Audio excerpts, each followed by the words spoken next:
What is going on, guys? Matt Downs with Daily Grind Fantasy Sports here to give you the edge for this NBA 3-game slate on DraftKings. Cannot wait to break it down. Before we jump right into this breakdown, I want to go over our free cheat sheets that we're now offering on dgfantasy.com. These are completely free to the public, and if you guys are brand new to the channel, again, we post free content on YouTube, but we also do it on our website. So if you want to just sign up, become a free member, just check our articles. I post pretty much a slate overview every single day. Something similar to what I do on YouTube, but for the times that we aren't able to cover the content on YouTube, I try to get on here, post a quick cheat sheet. It goes over a high, medium, and low tier, just based on their price tags and my overall favorite plays on the slate. Last night's was pretty successful. There was a lot of slate-breaking injuries closer to the lock, but the players that I have in here are pretty much my condensed player pool and what I run in GPPs. So just to give you an idea of what it looks like, they have little notes that I do right for each player. And again, just more free content for you guys. Not only that, we post free projections on our website. So if you guys head up to the top here, scroll over the NBA and our DFS projections. These are actually pulled right off our premium projections tools. So again, I spend a good amount of time each morning, probably an hour or two, updating all of our premium projections. And then they are posted right here to the DFS projections page. And this is updated around 12 o'clock every single day. So that's provided to all you guys for free.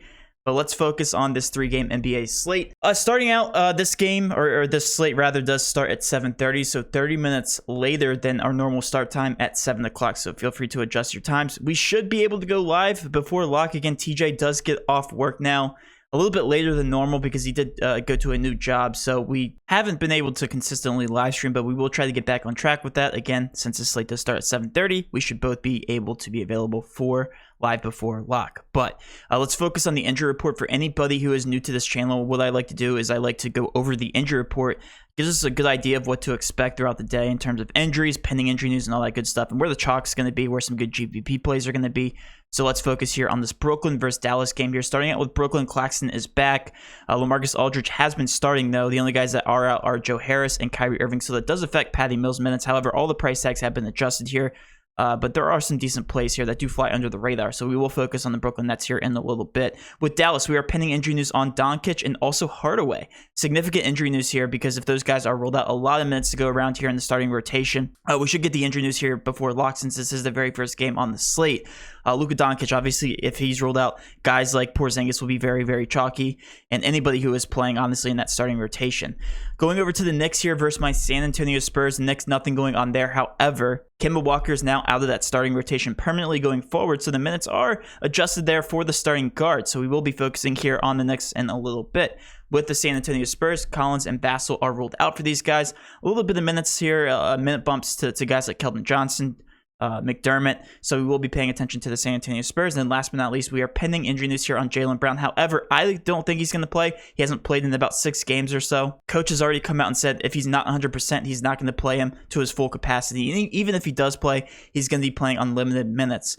And then the Lakers, nothing really going on there. Trevor Ariza and Kendrick Nunn have been out for a little bit. But let's go ahead and switch over to this NBA slate. We're going to be doing a lineup building portion of our video where I will give you my favorite overall plays, not even based on ownership, and then we will recap at the very end of the video who the highest owned guys are, where I got different, all that good stuff, and I'll basically build a core for you guys here in this video. Starting out with the Brooklyn Nets, let's actually take a look at all the price tags here. Kevin Durant and James Harden technically came down in price tag. However, I hate these price tags. I will always hate these price tags until they come below about 10K. Brooklyn hasn't been playing at a very fast pace here to start the season, and it's really hard for these guys to hit their price points. And even when they do, they have to get to about 60 to 70 points to hit the optimal, especially if you're playing GPPs. I honestly am not high on Kevin Durant or James Harden. LaMarcus Aldridge is pretty much the only guy I want to talk about in terms of like a real consideration if you're playing one single lineup.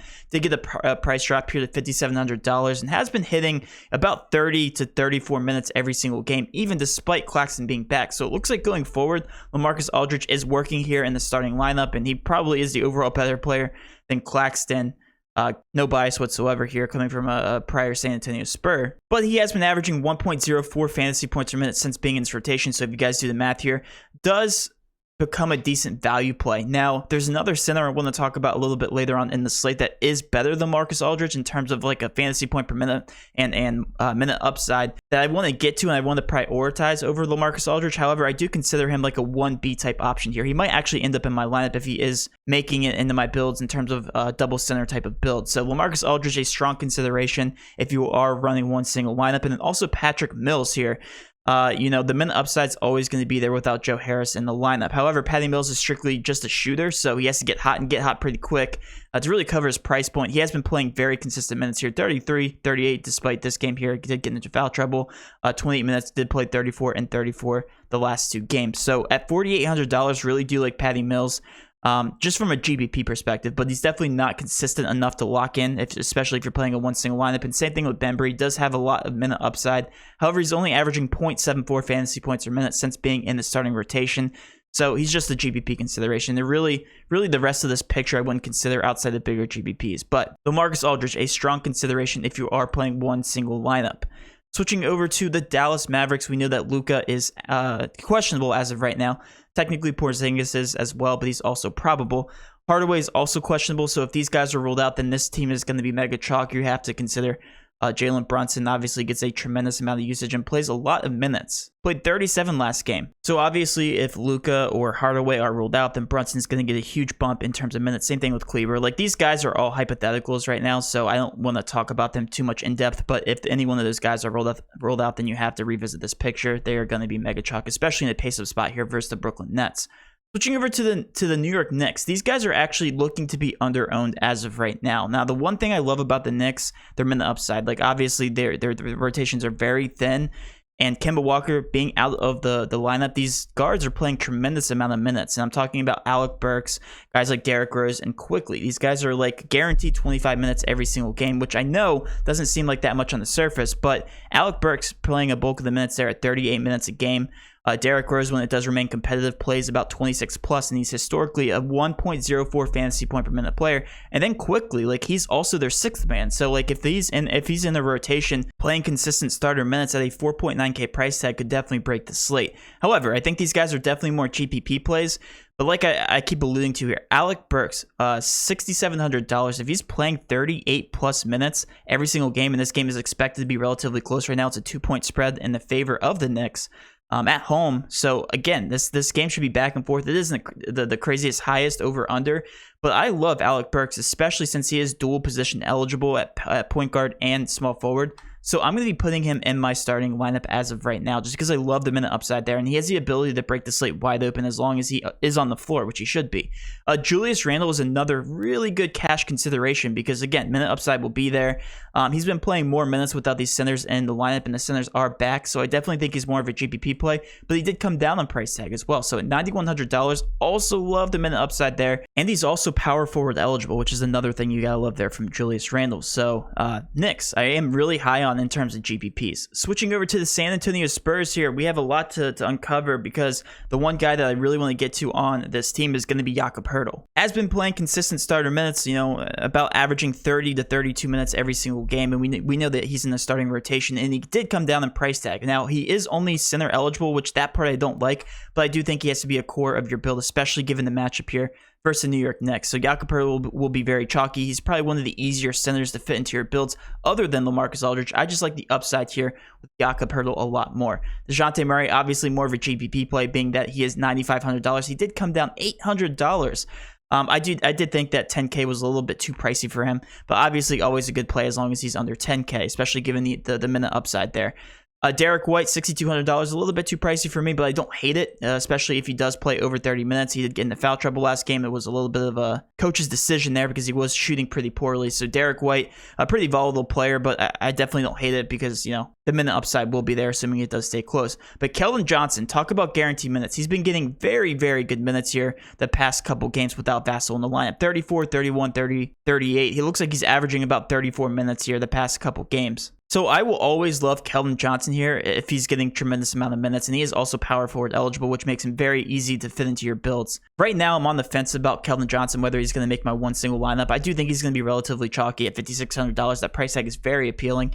He probably will end up in my lineup, but I just don't feel confident in locking him in as of right now. But that's it from this team. Lonnie Walker's another guy that's going to get about 20 to 25 minutes at $3,400. As long as he's averaging over a fantasy point per minute, he's going to smash value. So that's another guy to consider here without Vassell in the lineup. Then last but not least, we have the Boston Celtics first, the Los Angeles Lakers. One guy without Jaylen Brown that's going to be mega chalk is going to be Jason Tatum. Let's go ahead and plug and play him, assuming that Jaylen Brown is going to be out of the lineup. Obviously, Jason Tatum is going to be playing a tremendous amount of minutes. As you can see here, whenever he is in a close contest, he's playing 37 plus minutes at that. And he is this offense without Jaylen Brown. And the price tag really just doesn't make sense here at $9,400. And we know this season that the Lakers play at a very high pace. Right now, Jason Tatum should be one of the bigger locks on the slate. Al Horford doesn't look that appealing here at $7,100 just because the minute upside is never going to be there, at least alongside Robert Williams. Those two kind of share minutes. And as long as one or the other is out of the lineup, I do like the other guy. But since they're both playing and they're both probable as of right now, I'm definitely off of Al Horford and Robert Williams. Dennis Schroeder is another guy that will be playing consistent minutes here as long as Jaylen Brown is out. He's definitely a consideration. $6,400. He did get the price increase, so it's really going to come down to lineup construction. There are a lot of point guards to choose from on the slate. But that being said, $6,400 in a very good matchup. Really do like Dennis Schroeder. And then also Marcus Smart, another guy at $6K that could easily get it done.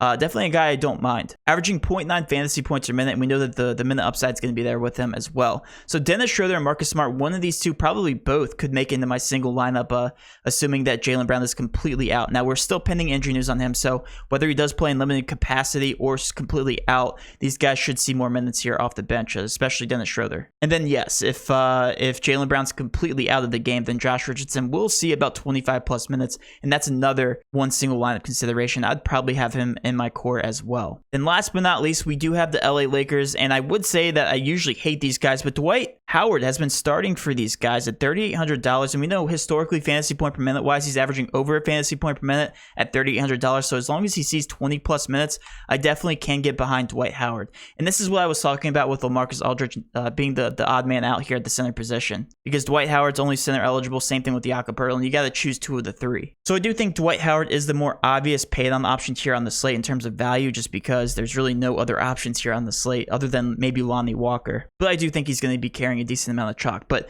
all the studs are back here for the Lakers. At least they're expected to play, and they're all about 10K. If I do prefer one or the other, it's going to be LeBron James at $9,900. This is a very close competitive game, and they really just have to win games at this point. So I do expect him to play a full amount of minutes, assuming that it does stay close. But that will pretty much be it here for the locks as of right now. If I was really, making a one single lineup, I would be including guys like Keldon Johnson and also Schroeder, assuming that Jaylen Brown's going to be out. So that's what I would do as of right now. It would look something very similar to this with $6,100 left over. And of course, depending on what happens with Dallas, this would be subject to change. But that will wrap it up here for the DraftKings breakdown. Let's now switch over to my favorite partner here at DG Fantasy, Prize Picks. Enter code using DGF for 100% match up to $100. You simply hit the over or under of any certain fantasy projection. That is how you play here on this website. One of the easiest ways to play DFS today.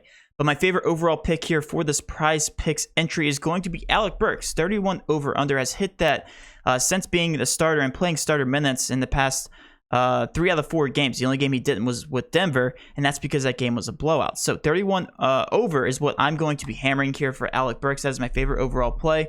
And that will wrap up my video, guys. Hopefully you did enjoy this content. If you did, please do hit that subscription button, notification bell, and of course smash that like button for all of our future NBA content. With all that being said, have a great rest of your day, and let's cash.